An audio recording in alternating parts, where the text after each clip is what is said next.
There are moments in the NFL that look like normal news on the surface, but underneath they feel different. This isn't one of those stories you process in real-time asterisk. It's one of those stories you only really understand in hindsight, when the pieces already moved, because what you just heard wasn't about one player, one quote, or one locker room. It sounded like something testing the air, like a signal quietly being sent before the real decisions.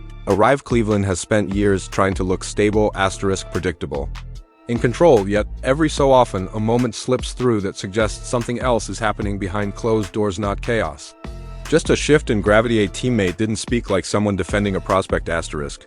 He spoke like someone protecting a narrative that had already been judged, asterisk. That's important because organizations rarely react to players, asterisk. They react to stories about players, and when a story starts changing this publicly, this calmly, it usually means something has already changed privately, not in a dramatic way, asterisk. Not in a headline way, asterisk, but in a way that alters how a franchise thinks, evaluates, and ultimately moves. This wasn't just praise, asterisk. It felt like a quiet challenge to how Cleveland wants to see itself, asterisk, and how it wants to be seen, which is why the real question isn't what was said, but why this was said. Nadobe, who they are trying to evolve into, the teammates' comments didn't just defend Shedeur, asterisk. They implicitly challenged a pre-existing frame, the idea that criticism of him was neutral, rational, or purely football-based, asterisk. He suggested something more complicated was at play, not loudly, not angrily, just matter of factly, and that's where this moment becomes interesting, because front offices don't like being confronted with the possibility that their biases are visible, asterisk. They prefer to believe their evaluations are clean, insulated, and purely meritocratic, asterisk. When someone outside the building subtly points out that a narrative may have been unfair, it creates friction, not in public, but in internal conversations. This is the kind of friction that doesn't make headlines, asterisk. It doesn't leak, it doesn't turn into anonymous quotes, asterisk, but it can quietly shift how decision makers talk to each other, how they justify choices, how defensive they become. Cleveland, in particular, has been navigating a paradox. They want to be seen as bold, but not reckless, progressive but not controversial, analytically driven but culturally grounded. That balancing act makes them unusually sensitive to moments like this, because if they ignore the implication, they risk reinforcing a perception that they are stuck in old patterns of thinking, but if they overreact to it, they risk looking like they are making decisions based on external pressure rather than internal convictions. So this moment sits in that tension, not as a breaking point, not as a revelation, but as a pressure test. What's also important is when this surfaced, not during combine season, not in the middle of a chaotic rumor cycle, but at a time when Cleveland's decision-making process is already under quiet scrutiny. In environments like that, seemingly small moments gain disproportionate weight. Teammates' calm defense becomes less about the player and more about the story the franchise is telling itself. And stories matter in the NFL. They shape patience. They shape trust. They shape whether a front office feels empowered to take risks or compelled to play it safe. So the significance of this moment isn't that it changed anyone's board overnight, it's that it introduced a question that Cleveland now has to sit with. Are we evaluating Shedeur, or are we evaluating the story we've already told ourselves about him? That's not a comfortable question for any organization, especially one still trying to prove that it has truly learned from its past. And the more calmly that question is raised, the harder it is to dismiss, asterisk, asterisk, asterisk, asterisk, asterisk. Leadership in the NFL rarely looks the way fans imagine it. It isn't always fiery speeches, bold proclamations, or visible authority. More often, it shows up in what organizations quietly tolerate, quietly reward, and quietly avoid. Cleveland's recent history tells a story that's less about wins and losses and more about control. Not control in a tyrannical sense, but control as a coping mechanism. When you've lived through instability, you become obsessed with predictability. When you've been embarrassed publicly, you become cautious privately. That instinct shapes how front offices think about quarterbacks. They don't just ask, can he play? They also ask, will he disrupt? Will he challenge? Will he complicate things we'd rather keep simple? Those questions rarely make it into official evaluations, but they hover over every major decision. What made this moment interesting wasn't simply that a teammate spoke highly of Shedeur Sanders, it was how that praise intersected with Cleveland's internal psychology, because organizations reveal their character not when things are easy, but when they are slightly uncomfortable. Notice how trust operates in a franchise. Coaches trust players who align with their system. Executives trust players who fit their risk profile. Owners trust leaders who protect the brand. Each layer of leadership filters decisions through its own priorities in Cleveland. Those layers have not always been in harmony at times. Coaching priorities have clashed with front office priorities at times. Ownership's desire for relevance has collided with the football department's desire for caution. That tension creates a subtle hesitancy, a tendency to prefer the safe version of bold rather than true conviction. This is where Shedeur's situation becomes more revealing than it first appears. A quarterback prospect like him doesn't just test a team's scouting ability, he tests its leadership philosophy. Do you want a leader who fits neatly into your existing culture? Or are you willing to adapt your culture around someone you believe in? Many organizations claim they want strong personalities. Few are actually comfortable with them when they arrive. They say they want confidence, but only if it's quiet. They say they want independence, but only if it never challenges authority. The teammates' comments, intentionally or not, placed Cleveland at that crossroads, not by attacking them, but by reframing how Shedeur is perceived. He didn't describe a diva, he described someone present, engaged and relational, the kind of player who moves through a locker room rather than standing above it. Asterisk. That matters because leadership evaluation in the NFL is often backwards. Teams frequently assume leadership is proven before opportunity rather than developed through it. They look for quarterbacks who already behave like franchise pillars, rather than considering who could grow into that role with the right environment. Cleveland's past decisions suggest a complicated relationship with that idea. They've invested heavily before, taken big swings, and paid for miscalculations. That history can make an organization overcorrect, prioritizing certainty over potential, reputation over growth, familiarity over evolution. But leadership doesn't function in isolation, it's shaped by context. A quarterback who looks difficult in one organization can look composed in another. A player labeled as too much in one building can become the emotional center of another. So the deeper question becomes, how does Cleveland define trust right now? Is trust built through clean resumes, controlled personalities, and minimal friction? Or is it built through belief in a player's character even when public narratives are messy?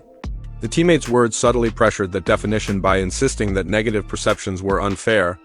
He challenged the assumption that skepticism toward Shedeur was purely football-based. That kind of challenge doesn't force a change, but it plants doubt in leadership theory. Moments like this are called disconfirming evidence, not proof. Just enough contradiction to make decision-makers reconsider the story they've been telling themselves, and organizations react to disconfirming evidence in predictable ways. Some double down, becoming more defensive and rigid. Others become more reflective, allowing their internal logic to evolve. Which path Cleveland chooses will reveal far more about its leadership than any press conference. There's also a social dynamic at play. NFL locker rooms are ecosystems. They don't respond well to quarterbacks who are isolated, aloof, or perceived as entitled. The teammate's description painted the opposite picture, someone integrated, present, and relational. If Cleveland truly values locker room cohesion, and most franchises claim they do, that description should matter, not in a romantic way, but in a practical one. Quarterbacks who connect with teammates tend to survive adversity better. Teams that feel emotionally invested in their quarterback tend to weather struggles more patiently. Yet, valuing that requires a front office to trust voices outside its own building. That's where many organizations hesitate. They prefer their own evaluations, their own interviews, their own controlled environments. Listening too closely to external perspectives can feel like surrendering authority. So, this moment sits at the intersection of leadership, ego, and decision-making culture. Cleveland can treat the teammates' comments as noise, another emotional defense in a crowded media landscape. Or it can treat them as a mirror, reflecting how narratives form, spread, and solidify before the football ever truly begins. Neither choice is inherently right or wrong, but each reveals something about how the Browns understand leadership, trust, and the kind of franchise they want to become. And in the NFL, those choices tend to echo far longer than any single draft pick. Asterisk. Quarterbacks are never just quarterbacks. They are carriers of expectations, symbols of direction, and mirrors for how a franchise thinks about itself. With Shedeur Sanders, that dynamic is amplified, not because of what he is on the field, but because of what he represents off it. The teammates' comments didn't argue that Shedeur is flawless, they did something more subtle. They stripped away a convenient storyline. The kind of storyline that makes difficult decisions feel easier in the NFL. It is much simpler to pass on a quarterback when you can quietly justify it as personality concerns, entitlement, or cultural fit. It is far harder when that rationale starts to look thin from a risk perspective. Cleveland isn't just weighing arm talent, pocket presence, or processing speed. They are weighing how much uncertainty they are willing to absorb. Not statistical uncertainty, cultural uncertainty. That is where most front offices become conservative. Even when they claim to be bold, Shedeur is not a blank slate prospect. His identity arrives before his tape does. His last name, his father, his visibility, his media footprint, all of it precedes him into every building he enters. That creates a very specific type of organizational stress tests. Teams are comfortable with that. They see it as fuel, as relevance, as an opportunity to shape a narrative rather than be shaped by it. Other teams instinctively recoil, preferring quieter stars who don't force them to confront uncomfortable conversations about power, perception, or bias. What makes this moment with Cleveland particularly interesting is that it arrives at a crossroads. They are not a blank canvas anymore. They have made big bets, lived with the consequences, and now stand in a quieter, more cautious phase of their identity. If they lean into Shedeur, they are not just selecting a quarterback, they are signaling a willingness to embrace complexity, to accept that leadership can look different from what they've historically valued, to trust their own internal process over external noise. If they lean away, it likely won't be framed that way. It will be framed as best football decision, scheme fit, or long-term plan, but underneath, it will also reflect how much risk Cleveland is willing to carry in its cultural ecosystem. There is also the question of influence. The suggestion, even if unproven, that Shedeur could shape coaching decisions touches a nerve in NFL power structures. Front offices like to believe they control everything they hire. They decide, they architect the future. Yet history shows that quarterbacks often shape organizations, whether executives admit it or not. Not through formal authority, but through gravity. The right quarterback changes how a coach calls plays, how a GM spends money, how an owner thinks about patience. If Cleveland is even entertaining that kind of dynamic, it suggests something important. They might be willing to build around a player rather than forcing a player to fit into a pre-existing mold. That is not common in risk-averse environments. Emphasis. But there is another layer, the developmental timeline. If Shedeur lands in Cleveland, he doesn't just inherit a playbook. He inherits a history, a fan base shaped by disappointment, a media market conditioned to skepticism, a locker room still defining its identity.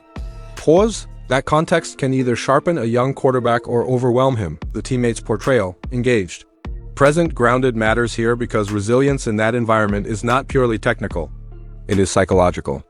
Quarterbacks who survive Cleveland's pressure cooker tend to be the ones who can move through a building without feeling burdened by it. At the same time, there is risk in over-romanticizing that trait.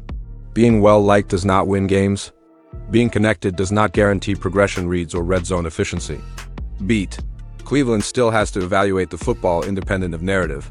But the narrative inevitably influences how they experience the evaluation.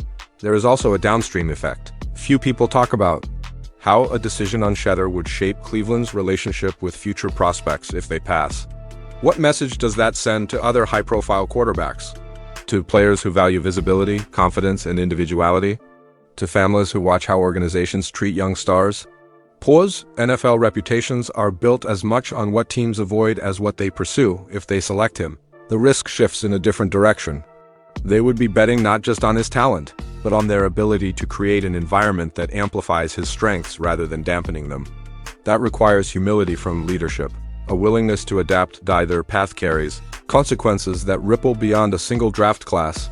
Emphasis, and this is where the teammates' comments subtly reframe the stakes. They transform Shedeur from a simple evaluative problem into a cultural one. Not in a dramatic way, but in a quiet, persistent way that lingers in decision rooms long after the microphones are off. The future impact, then, is less about whether Shedeur becomes a star and more about what Cleveland reveals about itself in choosing or rejecting him. Will they cling to control or loosen their grip? Will they prioritize comfort or growth? Will they trust their instincts or their fears? Pause. Those questions don't get answered on draft night. They get answered over years in how the franchise evolves, hires, develops, and responds to adversity. For now, all we really have is a signal. A teammate speaking calmly, a narrative being gently pushed back, an organization sitting in the middle of that tension. Beat. What happens next won't be loud. It won't be obvious. It will simply shape the next chapter of who the Cleveland Browns are becoming. Asterisk, nothing here resolves neatly. Pause. That's kind of the point. In the NFL, the most meaningful shifts rarely arrive as declarations. They arrive as quiet complications that linger longer than anyone expects. Beat. Cleveland didn't get challenged loudly in this moment. They got reflected back to themselves. A teammate spoke calmly. A narrative wavered. A franchise sat in the middle of that space dot, and somewhere inside Berea, people are thinking about more than tape, more than traits, more than mock drafts. They're thinking about what kind of organization they want to be when no one is watching. Pause, because decisions like this don't just shape a roster, they shape a culture. They shape how players talk about you, how prospects perceive you, how your own staff understands its boundaries, whether Cleveland leans in or leans away. The imprint of this moment will still be there, subtle, but present. Emphasis not as a headline, not as a verdict, just as a quiet turning point most people will only recognize later. That's when you'll look back and realize something shifted here. Beat, and people missed it. Beat, and people missed it.